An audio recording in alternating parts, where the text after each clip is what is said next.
রাব্বিকা ফারগাব। যখন তুমি খালি হাত হয়ে যাবে, দাঁড়িয়ে যাবে এবং তোমার রবের কাছে মিনতি জানাবে, কিছু যখন থাকবে না, তোমার রবের কাছে দাঁড়ায় যাও আর তার কাছে মিনতি জানাও, তোমাকে আল্লাহ ভরপুর করে দিবেন। ভান্ডের কোনো অভাব নাই। আমাদের ভান্ড হচ্ছে যত দেব তত কমবে, আর আল্লাহর ভান্ড যত দেয় তত সমান সমান থাকে, মোটেই কমে না, মোটেই কমে না। সুতরাং দয়াল বাবা, বাবাজান, কেবলাজান বাবা কি যে কবে আর কি করবে দিশা করতে পারে না। গান বাজনা, তারপরে গোসল শরীফ, কি জানি হাবিজাবি শরীফ, কোনো শেষ নাই, বেদাত দিয়ে ভরে গেছে। এগুলি বিশ্বাস করবেন না, বিদাত খারাফা, এর সাথে মুসলমানের কোনো সম্পর্ক নাই। গান বাজনার সাথে মুসলমানের কোনো সম্পর্ক।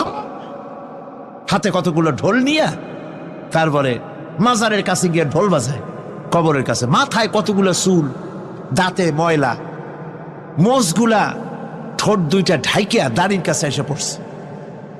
হায় হায় রে, এই রকমের মোষ আমি মাঝে মধ্যে চিন্তা করি যে দই খায় কেমনে এরা,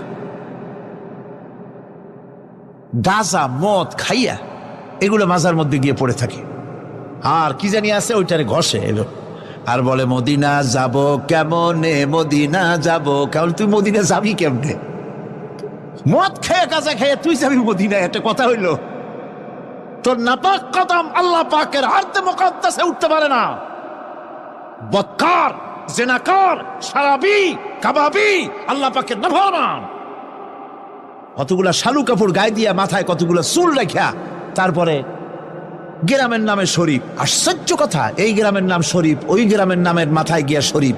শরীফ তো মক্কা শরীফ, মদিনা শরীফ, কোরআন শরীফ, হাদিস শরীফ। আর শরীফের দরকার নাই।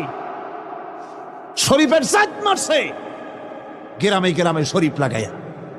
কর্ণফুলী শরীফ, চন্দ্রকোনা শরীফ। আশ্চর্য কথা। শরীফ শব্দের টেস্ট থাকা উচিত, ঠিক কিনা কন? আপনাদেরকে সতর্ক হতে হবে। আনুগত্য এবং গোলামি সকল ব্যাপারে আল্লাহ পাকের করতে হবে। চাইতে হবে কার কাছে? আল্লাহর কাছে। আমার এই কথা আপনাদের মনে আছে কিনা জানি না। সম্রাট শাহজাহানের সময় এক ফকির, এক ভিক্ষুক ভিক্ষা করে বেড়াতো। 70-80 বছর বয়স হয়ে গিয়েছে। এক লোক বলছে, সারা জীবন তো তোমার ছোটবেলা থেকে ভিক্ষা করতে দেখলাম। সে বলল, মানুষে দেয় তো 2 পয়সা, 1 পয়সা, ভিক্ষা ছাড়া করবোটা কি?